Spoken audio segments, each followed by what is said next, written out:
या वारकरी संप्रदायाचा मूळ पुरुष कोण असेल तर ते भगवान शंकरच आहे. काय पुरावा आहे? कारण बुवाने जर पुरावा जर दिला तर ठीक, पण जर बुवाने पुरावा नाही दिला तर त्या बुवाला पुरावा मागा असं म्हणायचंय. तुम्ही लगेच पुरायला निघाले. पुरावा मागा. काय पुरावा आहे? तर महाराज या वारकरी संप्रदायाला पूर्वी एक नाव होतं महाराज. काय नाव होतं? वैष्णव संप्रदाय. वारकरी संप्रदाय हे काही वर्षापूर्वी अंमलात आलेलं आहे, पण याच्या अगोदर या वारकरी संप्रदायाला काय नाव होतं? वैष्णव संप्रदाय. मग या वैष्णव संप्रदायाचा निर्माता कोण आहे हो? दिग्दर्शक मूळ जर कोण असेल या वारकरी संप्रदायाचा तर भगवान शंकरच आहे महाराज. कसं काय मला सांगा? या वारकरी संप्रदायाचा पाया कोणी रचला हो? तांबडे महाराजाच्या आजीनी. कोणी रचला? या वारकरी संप्रदायाचा इमारतीचा पाया कोणी रचला? ज्ञानदेव रचिला पाया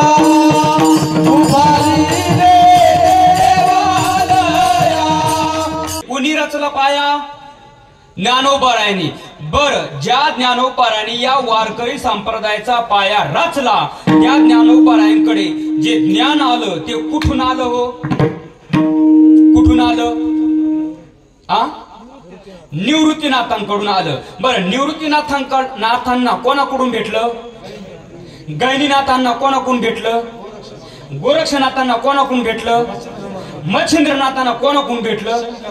हा, मग या वारकरी संप्रदायाचा मूळ पुरुष कोण आहे? भगवान शंकर आहे महाराज. बरं, आदिनाथ म्हणजे कोण?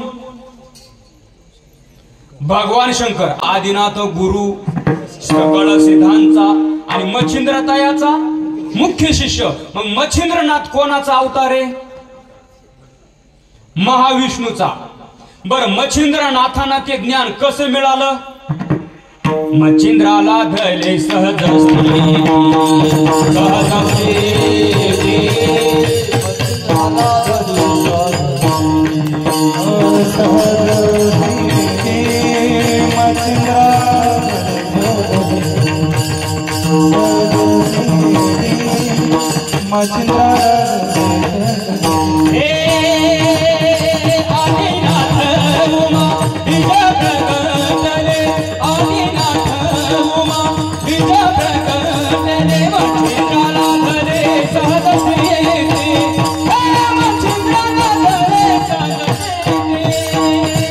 आदिनाथ उमा बीज प्रगटले आणि मच्छिंद्राला आधले सहज स्थिती.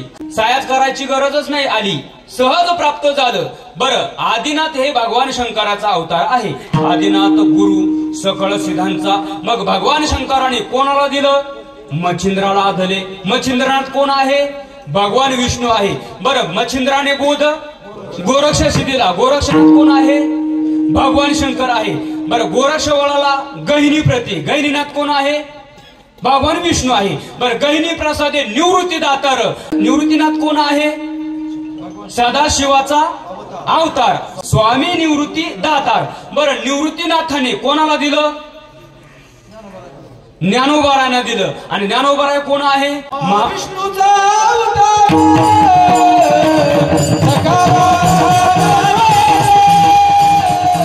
महाविष्णूचा अवतार आणि सखा माझा ज्ञानेश्वर.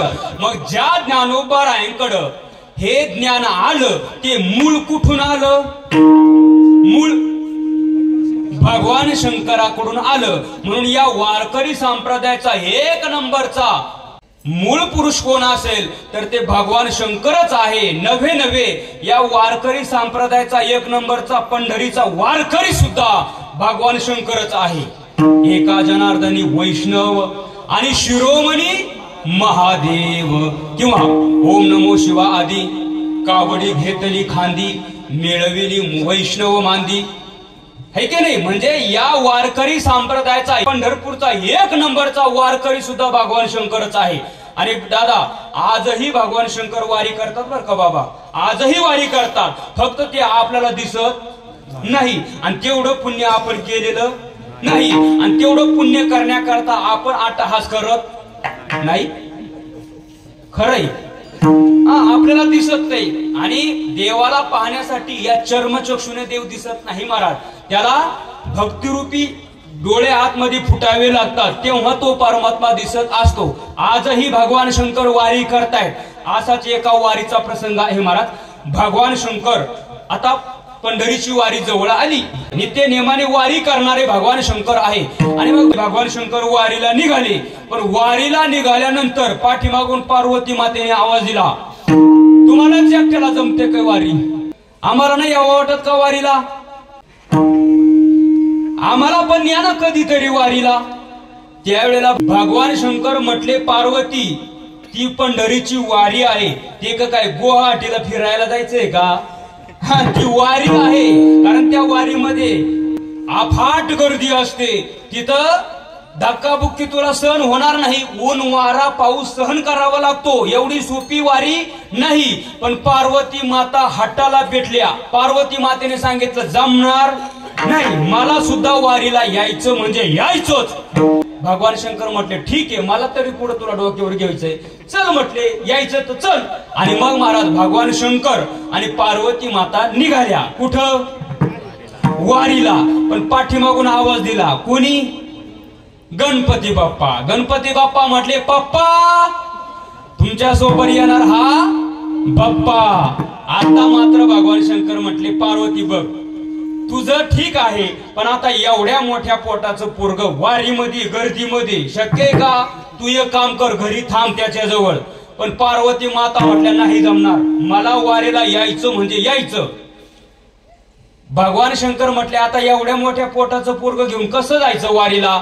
पण पार्वती माता डोकं लावायला लय हुशार आणि पार्वत्या डोकं लावायला लय पंटर असतात. बरोबर हिट प्रमाण देणार महाराज. पार्वती मातेने डोकं लावलं. काय डोकं लावलं? पार्वती माताने सांगितलं, स्वामी एक काम करा. म्हणे काय? आपली फॉर्च्युनर काढा.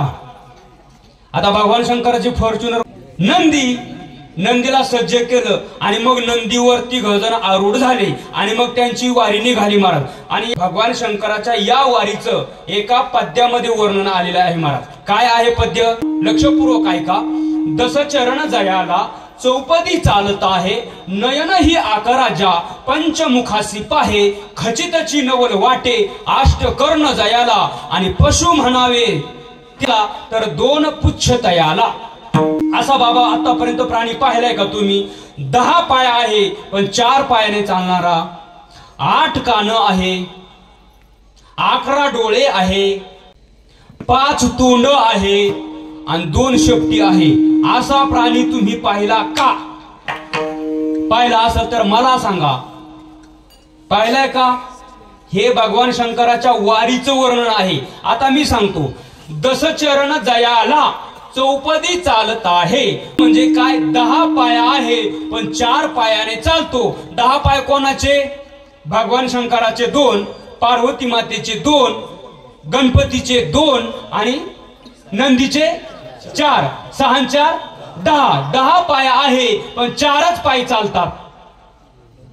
नंदीचे 4 पाय चालतात. बरं, दसचरण जयाला चौपदी चालत आहे, नयन ही आकराजा पंचमुखासी पाहे, 11 डोळे आहे. 11 डोळे कोणाचे? पार्वती मातेचे 2, गणपतीचे 2, सापाचे 2, नंदीचे 2, 8 आणि भगवान शंकराचे 3. 8 आणि 3 11. नयन ही आकराजा पंचमुखासी पाहे, 5 मुख कोणाचे? 5 जणांचे 5 मुख. बरं, अष्ट कर्ण जयाला 8 कान. भगवान शंकराचे 2, पार्वती मातेचे 2, नंदीचे 2, सापाचे 2. हा, सापाला कानच नसतात आणि 8 झाले ना. 14 जणांचे 8 कान. अष्ट कर्ण जयाला 2 शेपटी आहे. कोणत्या कोणत्या? नंदीची 1 आणि सापाची 1. म्हणजे हे भगवान शंकराचं काय आहे? वारीचं वर्णन आहे. आणि महाराज निघाली वारी. भगवान शंकराची वारी निघाली आणि कुठपर्यंत आली? वाखरीच्या तळापर्यंत आली.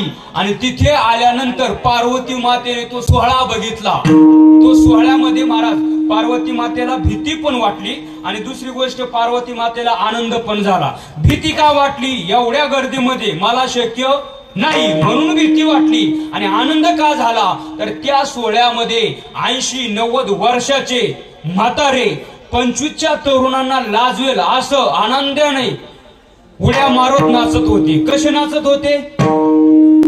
लुब्धली नादी लागली समाधी मरणारी लोकारे पंडित ज्ञानी योगी महानुभाव एकच सिद्ध साधकारे एकच सिद्ध साधकारे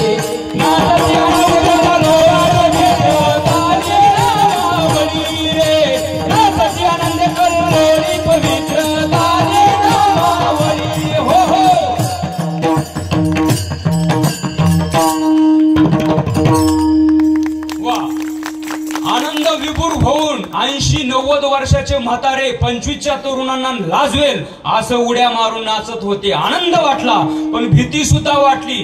त्यावेळेला पार्वती मातेने सांगितलं, स्वामी तुमची वारी आणि तुम्ही जा म्हटले वारीला. आणि मग पार्वती माता थांबल्या. कुठं थांबल्या? पद्मावती नावाचं तळ आहे तिथं थांबल्या. आणि मग भगवान शंकर गणपतीला आणि नंदीला घेऊन सोहळ्यामध्ये निघाले. एकादशीचा आषाढी एकादशीचा दिवस होता आणि ते वाळवंटामध्ये पोचले. आता वाळवंटामध्ये पोचल्यानंतर महाराज वारकरी म्हणू लागले, बाबा ए बैलावाल्या बाबा, अरे इथं माणसाला नीट चालता येणार, तू बैल चालला घेऊन, तुला काही कळतं की नाही? 4-5 जण म्हटले. आणि मग भगवान शंकर नंदीला म्हटले, नंदी आता जर वारकरी जर फिसळले आणि त्यांनी जर झेंडे उलटे केले तर लय मारतील. मग तू काय कर, इथं मारुतीच्या मंदिरासमोर थांब. आणि मग त्या वाळवंटामध्ये मारुतीचं मंदिर आहे तिथं सोडलं. कोणाला? नंदीला. आणि मग भगवान शंकराने गणपती बाप्पांना उचलून घेतलं. का? ढेर दाबायला लागली. गणपती बाप्पांना उचलून घेतलं. नामदेव पारीपर्यंत गेले पण भगवान शंकर घामाघूम झाले ना महाराज. एवढा मोठा गणपती बाप्पाचं ते वजन, घामाघूम झाले. आणि मग भगवान शंकर म्हटले, गणपती तू आता इथं कोणाड्यात थांब. म्हणजे बघा, तिघांना 3 जागेवर ठेवलं. कुठं कुठं? तळ्यावर पार्वती, मारुती पुढं नंदी आणि कोणाड्यात गणपती. तिघांना 3 जागेवर ठेवलं. आणि मग भगवान शंकर पांडुरंग परमात्म्याच्या दरबारामध्ये भगवान शंकर पोहोचले. आणि मग पाहिलं तिथं पाहिलं तर काय होतं हो महाराज? लाईन होती. कुठून तर कुठपर्यंत होती? वाळवंटापासून महार, वाळवंटापासून महार द्वारापर्यंत, वाळवंटापासून महार, वाळवंटापासून महार, वाळवंटापासून महार द्वारापर्यंत, वाळवंटापासून महार वरांची माती उभे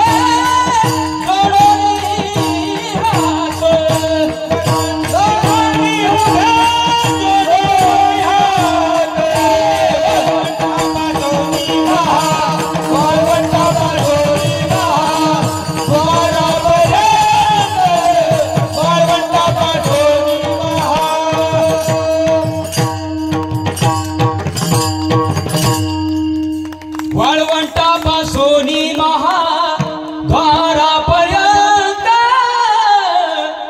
सुरवरांची मांदी उभे जोडणी हात. कोण आला तिथं? त्रिशूळ डमरू घेऊन आला गिरजेचा कांत. आणि महाराज भगवान शंकर गर्दीतून जागा काढत काढत रावळात गेले. पण नरेश पांडुरंग परमात्म्यासमोर उभे राहिले. आणि उभे राहिल्यानंतर पांडुरंगाने भगवान शंकरला बघितलं आणि जेच विटेवरून उडी मारली आणि पळतच गेले. एवढा आनंद झाला, एवढा आनंद झाला. आणि आनंदाच्या भरामध्ये जसं भगवान शंकरला उचललं तसं डोक्यावर घेतलं. महिमा वर्णिता महेशू मस्तकी वंदिला. कारण तुम्ही बघा बाबा, आजही तुम्ही पांडुरंगाची कोणतीही मूर्ती पहा, लाकडाची पहा, लोखंडाची पहा, पितळाची पहा, सोन्याची पहा, नाहीतर चांदीची पहा, डोक्यावर कोण आहे? लिंग स्वरूपाने भगवान शंकर आहे. का? कारण भगवान पंढरीश पांडुरंग परमात्म्याला तेवढा आनंद झाला होता. मला सांगण्याचं तात्पर्य एकच आहे की पंढरीचा 1 नंबरचा वारकरी कोण असेल तर तो भगवान शंकर आहे. नवे या वारकरी संप्रदायाचा मूळ पुरुष सुद्धा कोण असेल तर तो भगवान शंकरच आहे.